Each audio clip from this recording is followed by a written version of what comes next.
Assalamualaikum warahmatullahi wabarakatuh. Selamat malam.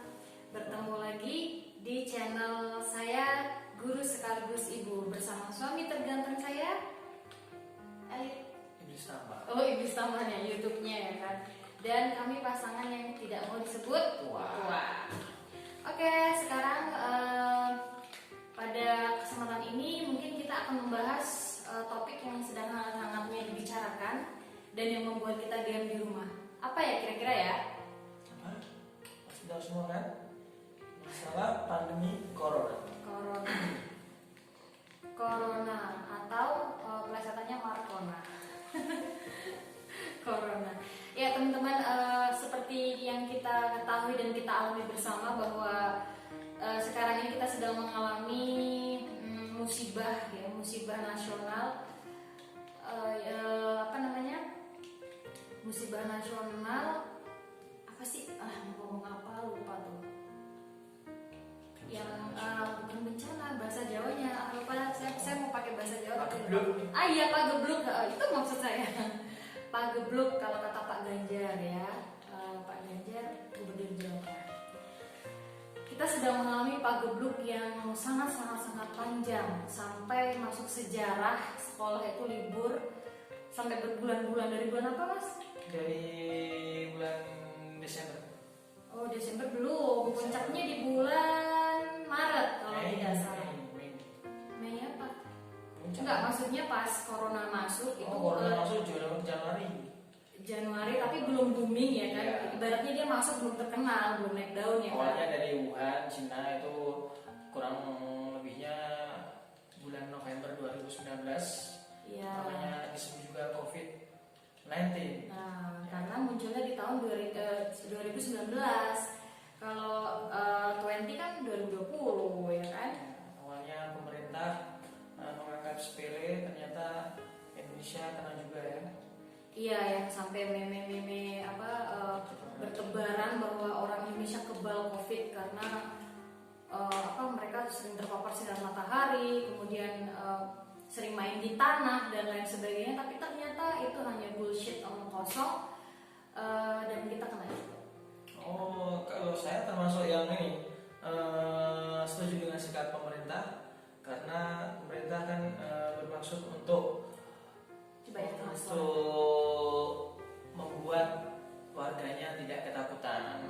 Jadi kalau misalnya warganya nanti takut, itu bisa menurunkan daya imun dalam tubuh kita dan akhirnya orang yang tadinya tidak kena bisa juga kena. Iya, tapi kalau menurut saya pribadi, karena memang saya tinggalnya di pedesaan, sebenarnya untuk bersinggungan langsung dengan COVID itu sangat jauh ya kan. Kalau untuk kita itu sangat jauh. Tapi kalau untuk nakes, tenaga kesehatan itu mereka sangat menjaga aturan, kemudian menghimbau masyarakat yang lain, dan mereka pro WHO, pro pemerintah ya. Dan bukan berarti kami tidak pro ya, cuman kami kadang apa sih, karena memang virus itu nggak kelihatan ya kan, nggak kelihatan, jadi ya gimana ya, takut ya iya, ya enggak juga takut gitu. Tapi yang nggak takut banget sampai nggak keluar itu enggak. Cuman ya kalau untuk sebatas membeli bahan pokok seperti minyak goreng, gula, ya masa kita nggak makan, ya tetap keluar lah kalau itu ya kan. Cuman kalau untuk jalan-jalan, paling sekitar rumah beberapa ratus meter saja, nggak sampai jauh.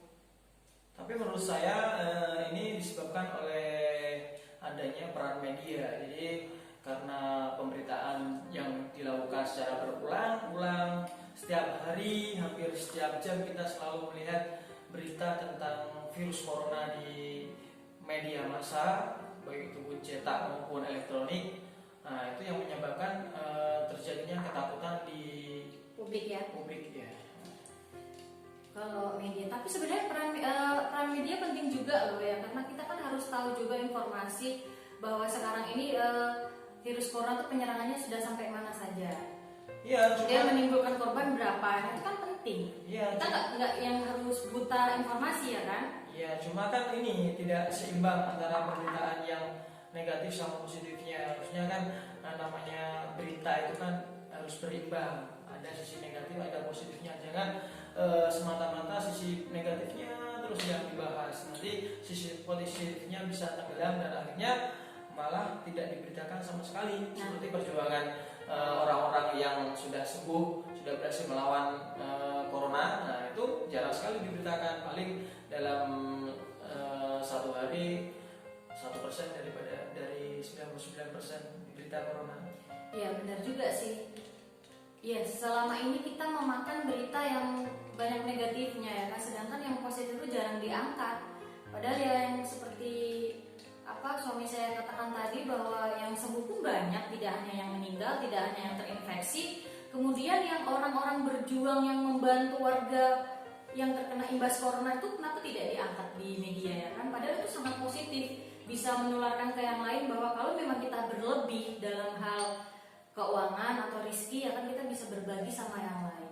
Tetapi kenapa tidak ada berita seperti itu di media? Coba ya pertanyaannya ya kan. Mungkin kalau misal ada salah satu media lah misal mengangkat artis ya kan, public figure katakanlah Raffi Ahmad ya kan, mempunyai rezeki atau menyumbang sebesar sekian miliar atau gimana, kan nggak ada tuh kita dengar selama ini, nggak ada.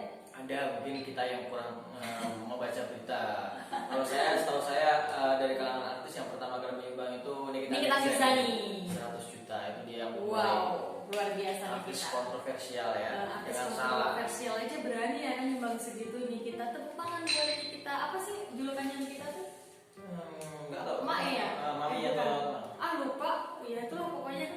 Nah itu.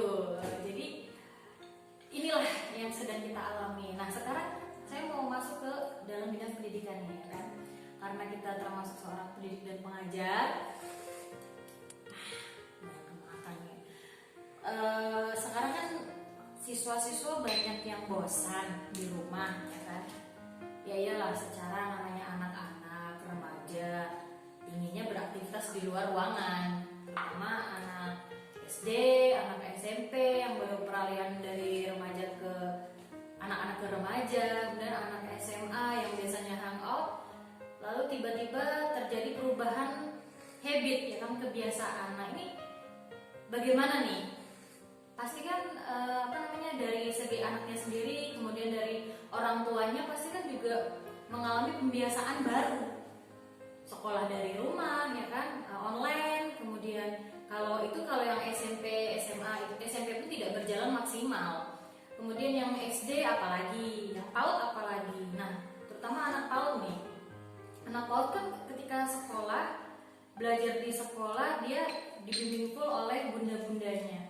Nah, kalau di rumah bagaimana? Kalau misal belajar online begitu? Nah, kayaknya susah ya? Enggak juga. Jadi adanya corona ini bisa kita ambil sisi positifnya. Jadi tidak melulu segala hal buruk itu harus kita nilai dari sudut pandang negatif. Ada juga kebaikannya, seperti adanya perubahan tentang cara belajar yang dulunya tatap muka sekarang bisa diganti dengan dalam jaringan atau online. Jadi iya, coba sebentar. Yang Mas katakan tadi kan ada nilai positifnya, tapi tidak semua loh itu merasa positif.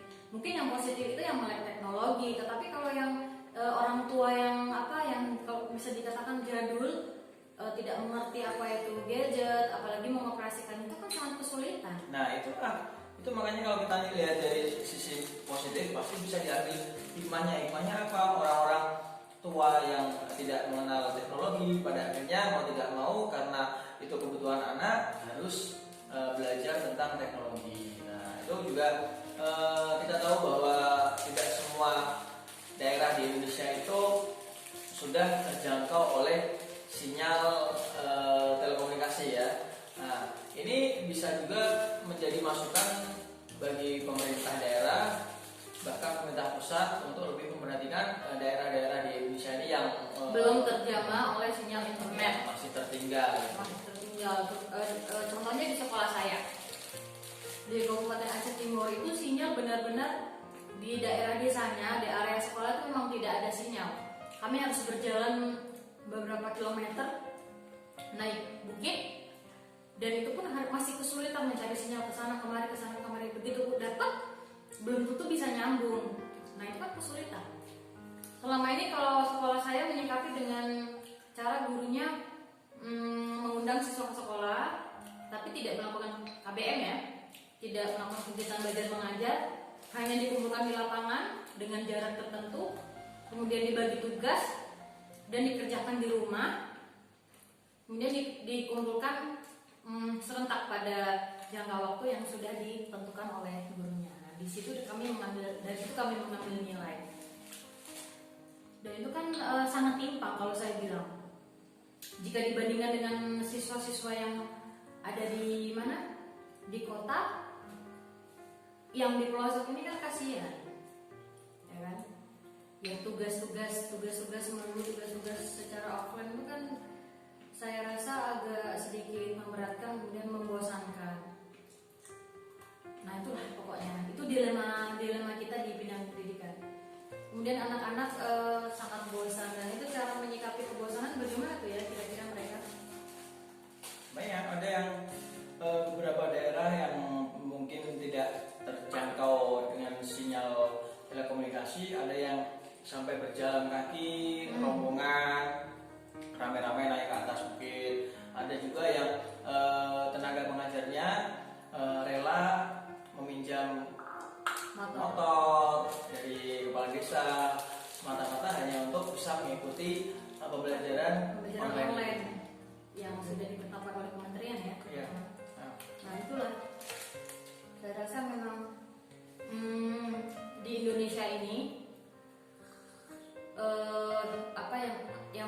dari bidang pendidikan yang harus kita perhatikan atau kita sorot yaitu memang di sinyal telekomunikasi, sinyal internet, karena tidak semua sekolah di Indonesia itu merasakan yang namanya browsing, kemudian bisa main komputer sepuasnya, main gadget sepuasnya, tidak. Jadi saya mohon untuk pemerintah daerah dan pemerintah pusat supaya bisa mengcover kekurangan-kekurangan, ya tentunya bertahap, tidak langsung gitu ya kan, karena sekolah di Indonesia itu yang pelosok tidak hanya 1-2, bahkan ribuan ya, ribuan sekolah pelosok di Indonesia. Nah itu kalau di bidang pendidikan. Membahas bidang kesehatan Kak, bukan ranah kita. Boleh, semuanya boleh. Kalau di bidang kesehatan saya sih nggak banyak komentar ya, karena yang di bidang kesehatan kita bukan pelaku utama. Iya, bukan pelaku utama, tapi kita harus paling tidak memberikan support, dukungan kepada para tenaga medis. Dengan apa? Dengan melakukan himbauan yang sudah Tetapkan oleh pemerintah, seperti mencuci tangan, kemudian menggunakan masker saat masker, kemudian jaga jarak. Dan sebenarnya yang paling berat bagi saya adalah menggunakan masker, karena ya belum terbiasa, rasanya engap, tapi yang mau tidak mau. Tapi kadang saya cuma bawa masker dipakai, kadang melorot ke hidung, naikin lagi melorot ke hidung. Yang penting kita bawa masker, nah itu yang utama. Itu aja yang bisa kita bahas, karena kita nggak mau lama-lama ya, sedikit yang penting bermanfaat. Semoga pandemi ini segera berakhir. Ya harapannya, karena pemerintah sudah mengeluarkan dana yang cukup banyak, kurang lebih 700 triliun, jadi harus menang dalam melawan corona. Oke, itu saja, dan sampai jumpa di konten-konten selanjutnya. Assalamualaikum. Waalaikumsalam.